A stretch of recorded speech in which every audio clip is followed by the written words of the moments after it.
motorcycle suspension can seem like an intimidating aspect of your bike to get involved in, and for good reason, because your bike looks like this and you're somewhat comfortable with it. But then you see your friend's bike looks like this and is missing a few features, and your other friend has all the adjustments up here where they look pretty professional but even more confusing, and probably a few extra options too. Or did I count wrong? But to be honest, not many of us average riders will be able to feel the difference between one click this way or half a turn that way. Our roads are also generally absolutely appalling. So all we should aim for is to make our bikes feel more comfortable in the environment we use them in, and to make them feel more controllable. Because currently, my bike and I are having communication issues in the front end region. It's so stiff that it doesn't even budge when I hop on, and gives me zero feeling when going into turns, which frightens me. So, in an attempt to simplify the suspension world, riddled with funny lines, forks that do different things, and satisfying compression altering clicks, here are 3 things that I think are good for everyone to do to their suspension. Revert to standard settings.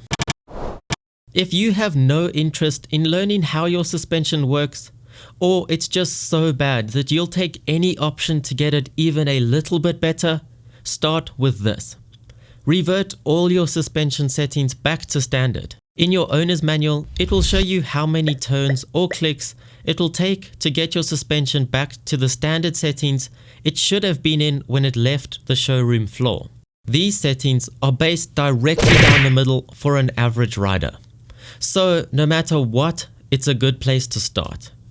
If you bought the bike second-hand, someone has probably messed with them previously, and chances are the previous owner was an idiot and didn't even adjust things symmetrically. So the left fork leg has more preload than the right, and if that doesn't mess with your OCD, you have a problem. Even if you bought your bike new, there are plenty of mechanics out there assembling bikes who simply don't care if your suspension is set up to spec or not. So check it just for peace of mind to get your preload, compression and rebound where it was meant to be on day 1. All you have to do is wind the adjuster all the way in or out depending on what your manual says, and then go back in the opposite direction however many turns it suggests. Like in my case, to adjust my rebound damping on the front forks, I wind the screw on the right leg clockwise all the way in, and then back it out anti-clockwise 12 clicks to get back to standard. Set your sag to suit your weight. If you're a little more fussy about your suspension setup, I suggest your next angle of attack should be to set your rider sag. This is very important in my opinion, because this basically sets your suspension up to your weight so that it can start to do its job properly. The end goal is to get your bike to compress between 30 to 40 millimeters when you sit on it with all your riding gear on, so you don't miss any weight.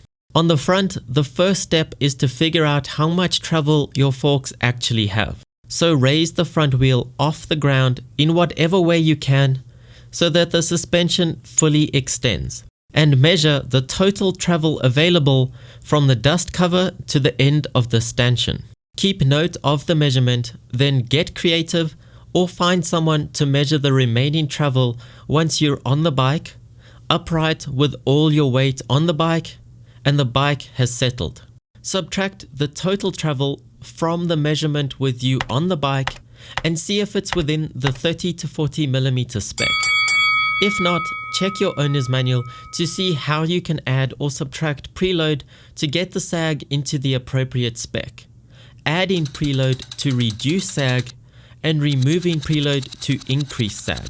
The back is exactly the same concept, measuring from the wheel axle to an obvious point on the tail, like a piece of tape or body line, to get the difference between the total travel available and travel left with your weight on the bike. Now your suspension will be in the perfect position to do its job as intended when your weight is on it. And if you're on either end of the extremes when it comes to weight, you'll agree with me that this makes a huge difference. Set your rebound damping. If your suspension feels like it's always lagging behind real-time bumps, adjusting your rebound damping might make all the difference. Rebound controls the speed at which the suspension extends back to its original position after hitting a bump in the road. So, if you get it right, the wheels will spend more time on the ground, providing traction and a bonus feature of controlling where the bike goes.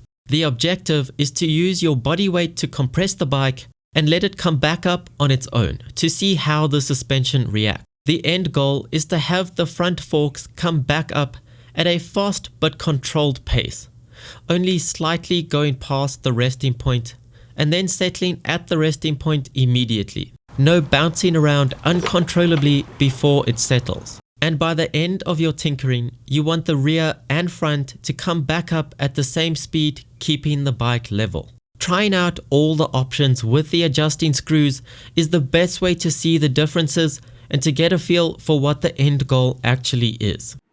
But anyway, there you have 3 ways to try and improve your suspension if you aren't quite satisfied with it just yet. We're not aiming for the level of precision where we need our own Öhlins technician in the paddock with us, just to get it more comfortable and feel easier to control. Thanks so much for watching, and I'll see you on the next ride.